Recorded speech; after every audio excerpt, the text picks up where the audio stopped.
Fighter ఒక patriotic action thriller. Fighter ఒక అద్భుతమైన మూవీ అని అయితే చెప్పలేను గానీ ఇట్స్ గుడ్. క్లైమాక్స్ కొంచెం డౌన్ అయినా కూడా అక్కడ వరకు ఎంగేజ్ చేసి పెడుతుంది. ఇనఫ్ గూస్ బమ్ మూమెంట్స్ ఉన్నాయి మూవీలో and ultimately it's an engaging clean family entertainer. ఇప్పుడు డీటెయిల్స్ లోకి వెళ్తే ఫైటర్ మూవీ డైరెక్టర్ వచ్చేసి సిద్ధార్థ్ ఆనంద్. ఆయన 80s Hollywood summer block buster style action movies ని బాలీవుడ్ లో రీక్రియేట్ చేస్తా ఉంటాడు అండ్ ఎక్కువ శాతం సక్సీడ్ కూడా అవుతాడు. ఈయన సినిమాల్లో కథ క్యారెక్టర్స్ కంటే కూడా concept, action, camera work, production design and cool moments మీదనే ఫోకస్ ఎక్కువ ఉంటది. సో వీటిని ఇండియన్ మసాలా మూవీస్ అనలేము, మేబీ పాప్కార్న్ మూవీస్ అనొచ్చేమో.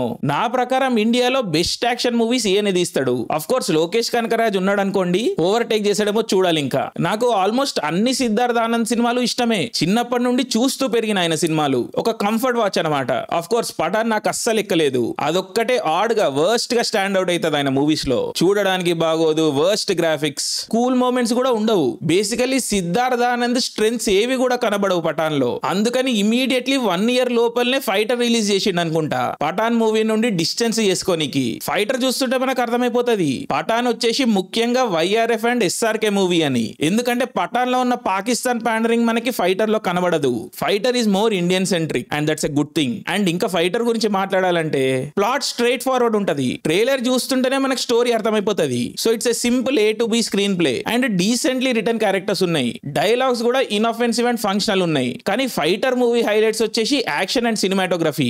బాలీవుడ్ హిస్టరీలోనే one of the most good looking movies ఇది. Cinematographer Sachith Paulose did a brilliant job. Of course కొన్ని CGI షాట్స్ బ్యాడ్ గానే ఉంటాయి, బట్ అది ఆయన చేతుల్లో లేదు కదా. So overall great looking movie. ఈ మూవీకి యాక్షన్ డిజైన్ చేయడం చాలా కష్టం, ఎందుకంటే మొత్తం ఎయిర్ లోనే ఉంటది. But the crew did an amazing job. CGI and writing అన్ని బాగా కుదిరినాయి. ఎంగేజ్ చేసి పెడుతుంది మూవీ లాస్ట్ వరకు. అండ్ యాక్టర్స్ విషయానికి వస్తే రితిక్ రోషన్ ఇస్ బ్రిలియంట్. ఆయన ఏజ్ ని ఎంబ్రేస్ చేసిండు మూవీలో. ఒక షాట్ లో ఆయన ఫేస్ పైన ఉన్న ముడతల పైన క్లోజ్ అప్ పడుతుంది. ఇది ఒక వెదర్డ్ క్యారెక్టర్ అని అండ్ లైఫ్ లో చాలా విషయాలు చూసిండు అని ఒక విషయాన్ని మనకు కమ్యూనికేట్ చేసే ప్రయత్నం చేస్తారు. చాలా బాగా హిట్ అవుతుంది అది. ఆఫ్ కోర్స్ ఎయిర్ లో ఉన్నప్పుడు మాస్క్ ఉంటది కాబట్టి ఆయన ఫేస్ మనకి ఎక్కువగా కనబడదు. సో ఆయన కళ్ళే హెవీ లిఫ్టింగ్ చేస్తే మూవీ మొత్తంలో. సో మూవీలో మేజర్ పోర్షన్స్ ఆయన కళ్ళతోనే మాట్లాడుతూ ఉంటాడు. Fantastic job Hrithik Roshan. దీపికా పాడుకొని కూడా చాలా బాగుంది మూవీలో. వెరీ ప్రెటీ అండ్ కొన్ని ఎమోషనల్ సీన్స్ కూడా పడతాయి ఆవిడకి. సో ఓవరాల్ బానే చేసింది. హైదరాబాద్ థియేటర్ స్పేస్ లో లెజెండ్ వినయ్ వర్మ. తెలుగు సినిమాలో కూడా అక్కడక్కడ చూసే ఉంటారు ఆయన మీరు. కానీ ఫైటర్ లో ఒక ఫుల్ లెంత్ రోల్ పడింది ఆయనకి. Very well deserved. And Anil Kapoor is brilliant as usual. And rest of the cast కూడా decent. So acting wise no complaints. But movie biggest let down music. ఒక్క పాట తప్పించి ఇంకే పాటలు రిజిస్టరే కావు.